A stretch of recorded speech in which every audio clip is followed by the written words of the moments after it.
Olá, meu amigo, minha amiga, todos bem? Então vamos lá, vamos dar continuidade então nessa série de vídeos, aonde eu estou tentando trazer a todos vocês que estão me seguindo, me seguindo não, desculpe, que eu nem gosto disso, que estão acompanhando os vídeos, que esta coisa de encapetamento, diabo, possessão, essas coisas todas, não tem base nas escrituras.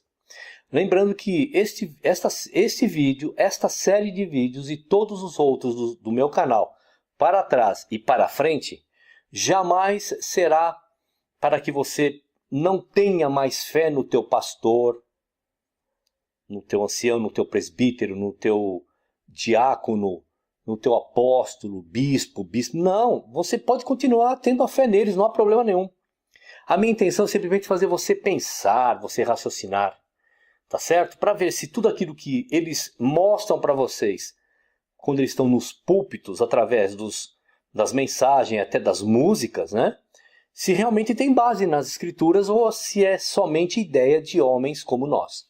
Nós paramos no vídeo passado sobre o título da negação categórica. Você se lembra disso, né?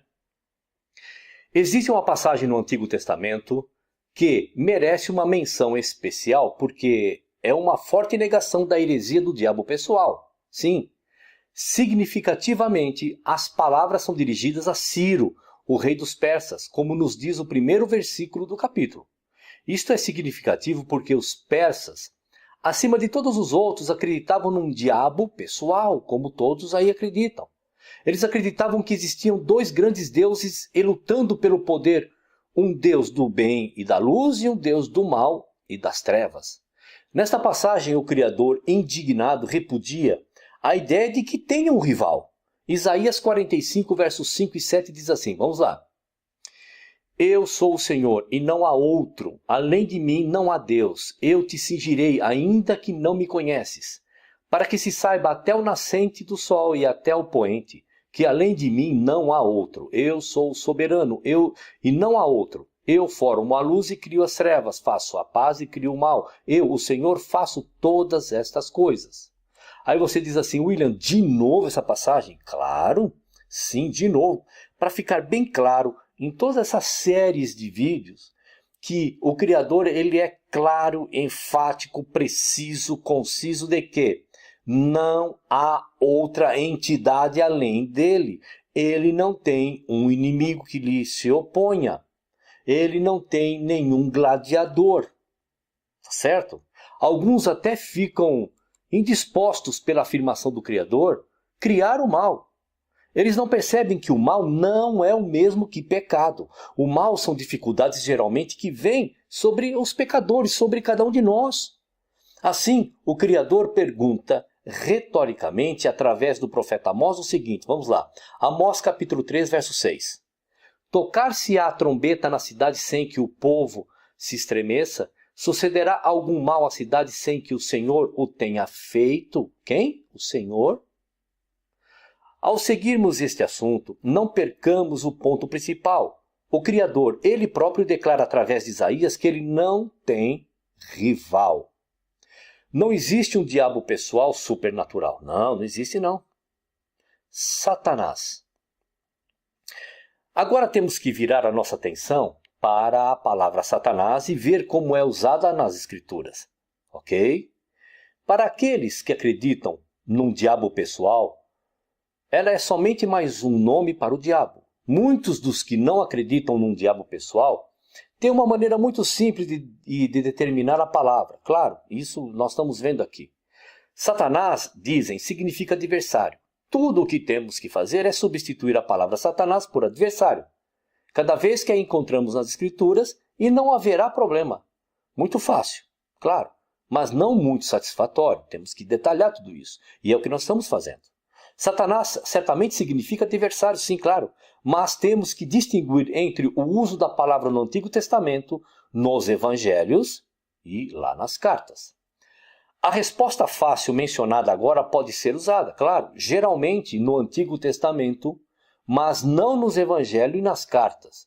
Nós temos que ir devagarzinho, detalhadamente, tá bom? E mesmo no Antigo Testamento, temos que ter cuidado para distinguir entre o uso da palavra como um adversário comum, um adversário, e como um título ou nome, o adversário. O Antigo Testamento.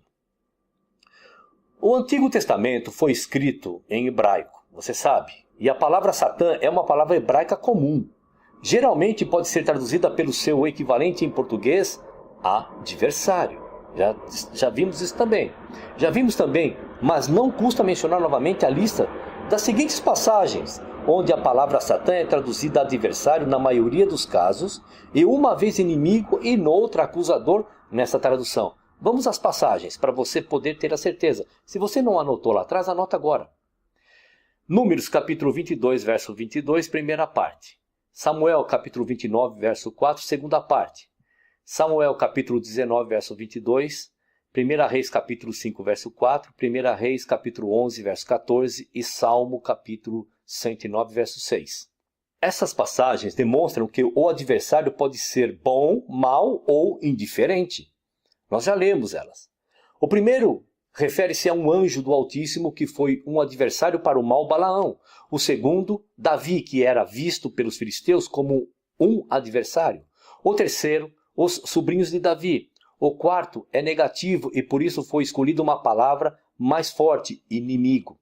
Em 1 Reis, capítulo 11, são adversários levantados pelo Criador contra Salomão por causa da sua desobediência. E no último caso, fala dos que acusavam falsamente alguém de um crime.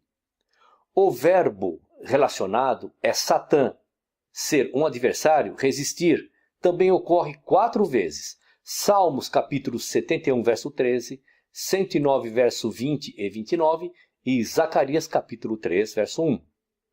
Algumas vezes, os tradutores deixaram a palavra Satã por traduzir e a transliteraram, adaptaram a palavra Satã para português como Satanás, como por exemplo nos 2 primeiros capítulos de Jó e em Zacarias. Só para recapitular, claro. Eles tiveram uma razão em transliterar somente a palavra nessas passagens. Satã é precedido do artigo definido. Não é um adversário, mas o adversário.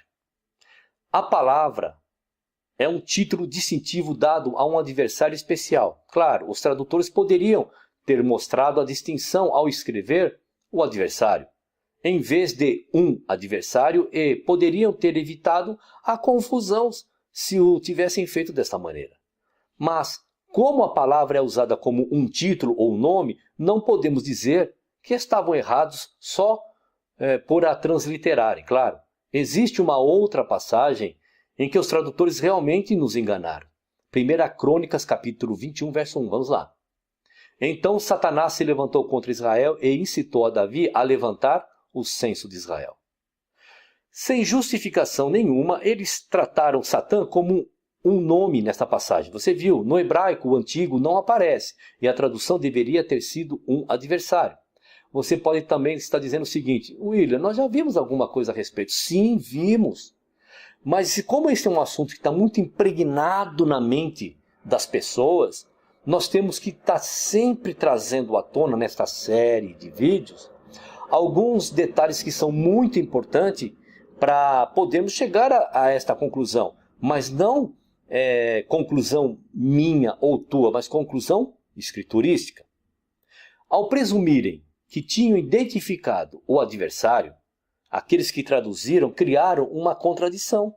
Ao acreditarem num diabo pessoal, supuseram que o adversário era este diabo e chamaram-no Satanás. Entendeu a confusão que eles fizeram, a troca de conceito?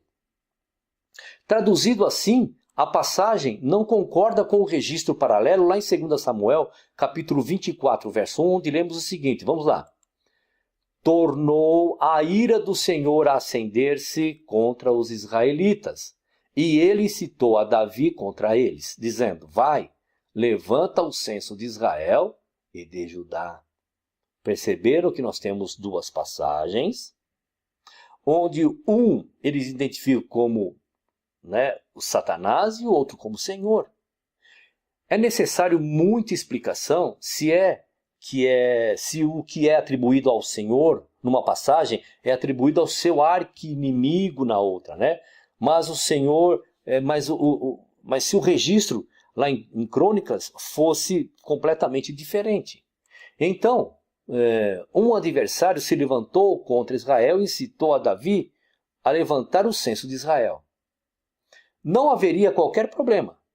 Todos entenderiam que o Senhor teria levantado alguém ou adversário, quer anjo, quer humano, de modo que Davi levantasse o censo de Israel. Você está entendendo? E o Senhor levantou um adversário é uma coisa, o Senhor levantou o adversário é outra. Assim como o Senhor levantou os adversários contra Salomão, lá em 1 Reis capítulo 11, verso 14, verso 23 e verso 25. Dá um pulo lá. Os evangelhos e as cartas.